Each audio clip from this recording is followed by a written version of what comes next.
देवीला साडी नेसवताना लेडीज लोकांना बाहेर करतात. मग आता देवीची साडी बघून बघा मला लेडीज लोकं बोलतात, की आम्हाला साडी नेसून द्या.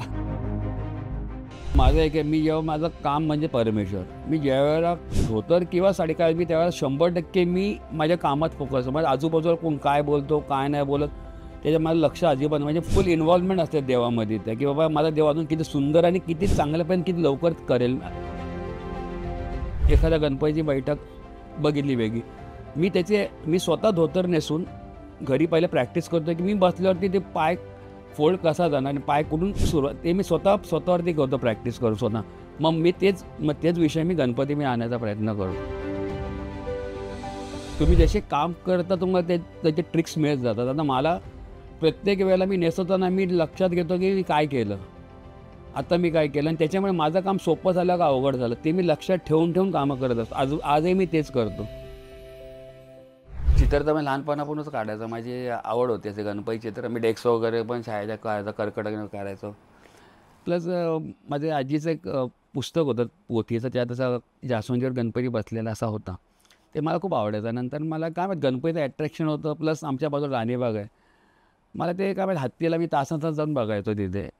असं म्हणजे तिथून असं आवड तयार झाली. मग ती आवड वाढत गेली. नंतर मग गणपती मग कारखान्यांमध्ये जायला होते. अशोक परब म्हणून होते, त्यांच्या कारखान्यात जायचो.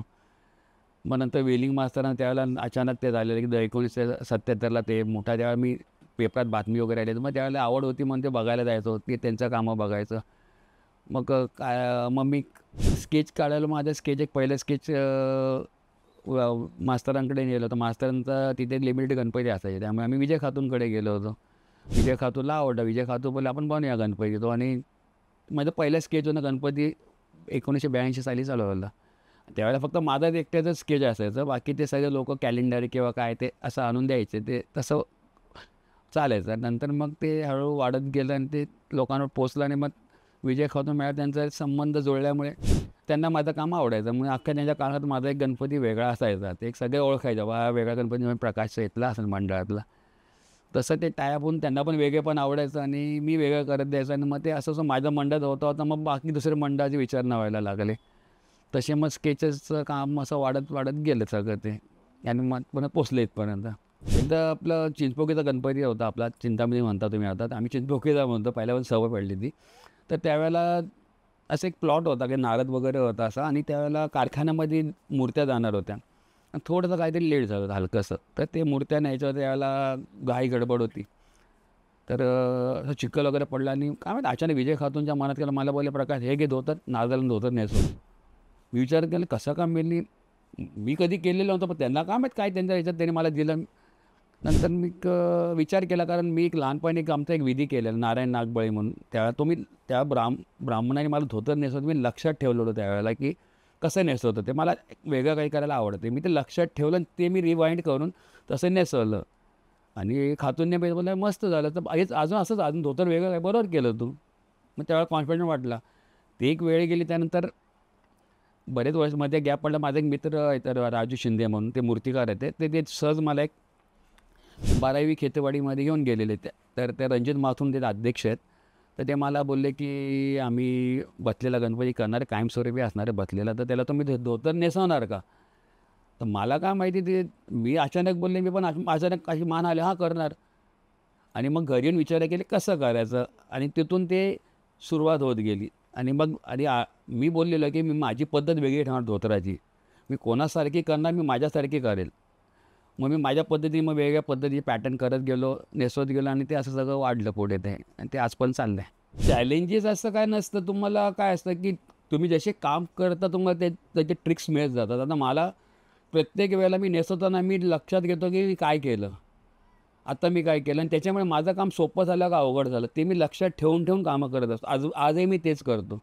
प्रत्येक गणपती बैठक जी असते ना, ती बैठकीप्रमाणे तुम्हाला काम बदलावं लागतं तुमचं. आता माझं म्हणाल तर मी आता समजा आता एखाद्या गणपतीची बैठक बघितली वेगळी. मी स्वतः धोतर नेसून घरी पहिले प्रॅक्टिस करतो, की मी बसल्यावरती ते पाय फोल्ड कसा जाणार आणि पाय कुठून सुरुवात ते मी स्वतःवरती करतो प्रॅक्टिस करून स्वतः. मग तेच विषय मी आणण्याचा प्रयत्न करतो, असं आहे.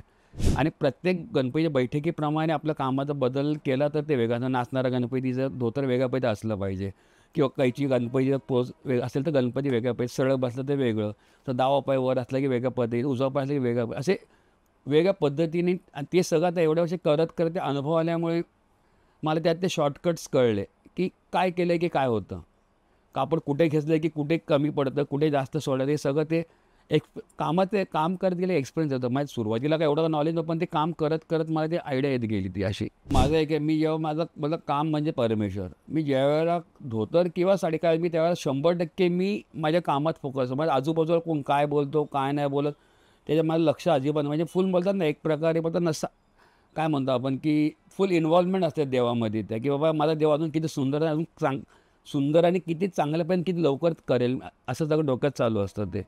म्हणजे आता ते साडीचं म्हटलं की आता तुम्हाला खरं नका, साडीचं मला माहीतच नव्हतं कधी. साडी या विषयाचं धोतराचा मला काही संबंध नव्हता, साडीचा काही संबंध नव्हता माझा. फक्त एवढं की मला काय माहिती एक कुतूहल असायची, माझी आजी किंवा माझी आई ती साडी नेसताना मी त्यांना बघत ऑब्झर्व करायचो. माझ्या आजीला ती कशी निर्या टाकते काय माहीत, मला माहीत नव्हतं की पुढे जाऊन मी करेल.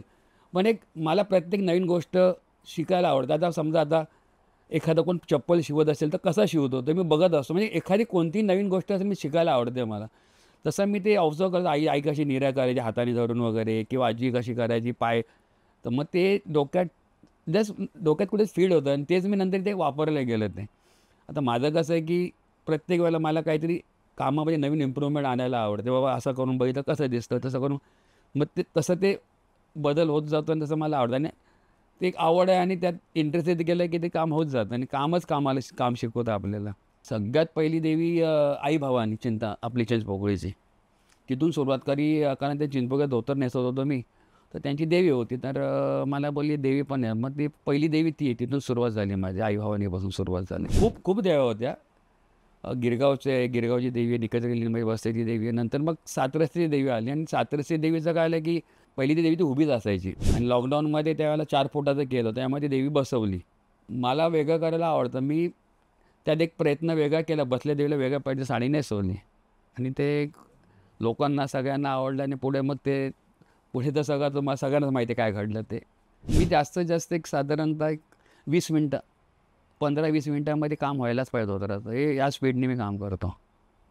साडीचा पण जवळपास तोच वेळ असतो. पण जरा हलकाच एक 5-1 मिनटं वाढू शकतात. डिपेंड. आता काय वेळेला समजा थकलेलो असेल, थोडा जरा वेळ येऊ शकतो. फ्रेश म्हणजे पटापट काम होतं. देवीला साडी नेसवताना लेडीज लोकांना बाहेर करतात. असं आहे. असं प्रत्येकाचा विचार असतात. असं काय नाही. मला काय ट्रोलिंग वगैरे काय नाही. पण आता देवीची साडी बघून बघा मला लेडीज लोकं बोलतात की आम्हाला साडी नेसून द्या. एकदा तो काळाचौकीचा गणपतीला मी धोतर नेसत होतो. तर एक बाई होती ती आय डोंट नो ती ती कंटिन्यू उभं राहून बघत होती आणि आणि नं आणि नंतर ती मी गणपतीचं काम वगैरे केलं खाली होतं, ती अक्षरशः रडली मला. म्हणजे मग हात धरून रडली ती. बोललं केवढं सुंदर काम तुमचं हे ते. मग बाईचा एक किस्सा असा लक्षात आहे. बाकी तर सगळं चाललं म्हणजे लोकं ॲप्रिशिएट करतात. काही लोकं काय पाया पडायला येतात वगैरे. असं सगळं आहे ते. तुम्ही फॉरवर्ड होताय, पण तुम्ही तुमची परंपरा पण घाला. तुम्ही फॉरवर्ड होऊन तुम्ही परंपरा जपायचा प्रयत्न करता, पण तुम्ही प्रॉपरली त्या पद्धतीत तुम्ही नेसलं गेलं पाहिजे साडी. रेडीमेड साडीमध्ये तेवढं हे येत नाही. जे ओरिजिनल नेसलेल्या साडीमध्ये जो लूक येतो ना, तो नेसलेल्या साडीमध्ये अजिबात येत नाही. शिवलेल्या साडीमध्ये, नेसलेल्या साडीमध्येच येतो तो. आणि याच्याबद्दल मला सुलोचना दीदी जे आहेत, ते जुन्या आपल्या ॲक्ट्रेस होत्या, त्यांनी मला सांगितलेलं. त्यांच्याकडे मी एकदा त्यांचं काम होतं भेटायला, तेव्हा मला बोलते आणि जुन्या किस्सा मला सांगितलं की त्या जमान्यामध्ये प्रत्येक हिरोईनला साडी नेसायला शिकवायचे. बाबूराव पेंटर सगळे सांगायचे की बाबा साडी नेसा आणि ते बायकांना साडी. आणि त्यांना ते म्हणून त्यांना वाईट वाटतं की हल्ली हे सगळे शिवलेल्या साड्या वगैरे नेसून कसं काय मुली करतात. कारण एक साधारण 50-60 वर्षानंतर तर कोणालाच नेसलं कळणार नाही. तर मग हे जपलं गेलं पाहिजे ना.